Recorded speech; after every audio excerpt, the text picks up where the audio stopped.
Hey Dragon Slayers! Today's video is all about the brain, neurological disorders, and their connection to insulin resistance. Just 20 years ago, medical text listed the brain as an organ that had no response to insulin. Man, how times have changed. Since then, we've had an explosion of research in this area. We now know that insulin regulates many processes in the brain. And we're discovering more and more that shows how insulin resistance threatens brain health. Like every cell in the body, brain cells have insulin receptors. They sense and respond to insulin, which helps them function. Insulin stimulates the brain to take up glucose for fuel and helps our brain cells grow and survive.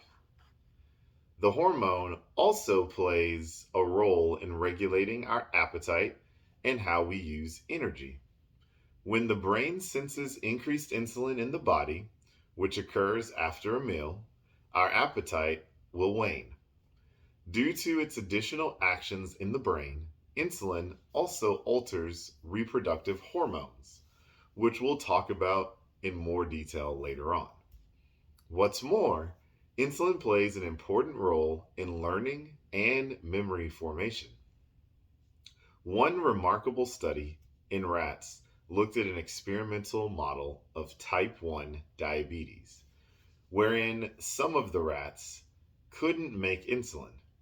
The rats with type 1 diabetes failed to learn a maze, as well as the rats in the control group with typical insulin production.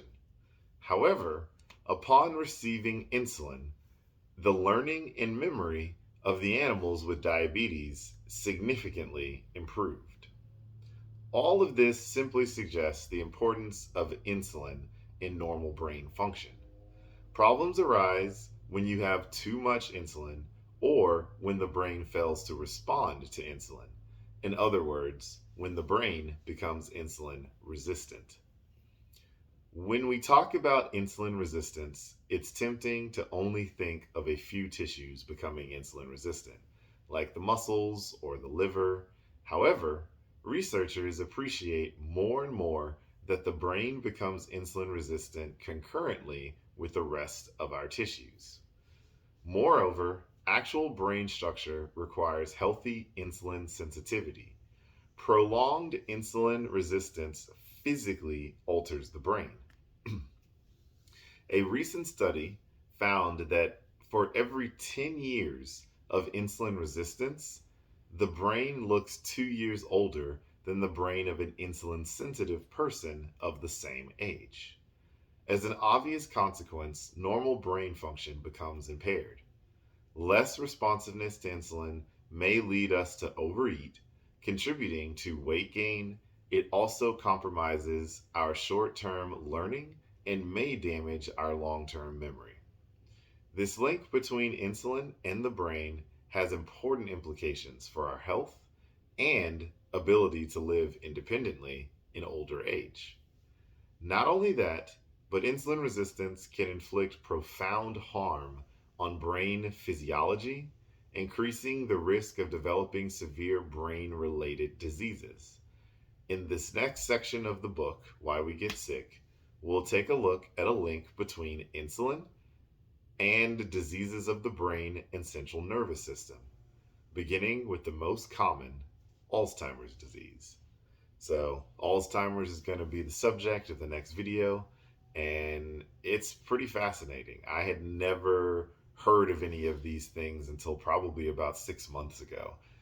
There are some people in the medical community that are pushing for a new type of diabetes. So, type 1 is when you do not produce any insulin at all, or you produce too little insulin.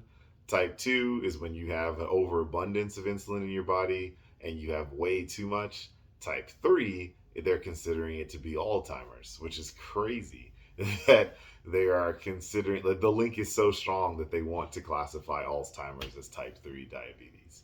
So there'll be more on that in the next video. That's what I've got for you guys today. Don't forget to like and subscribe because it helps the channel out so much.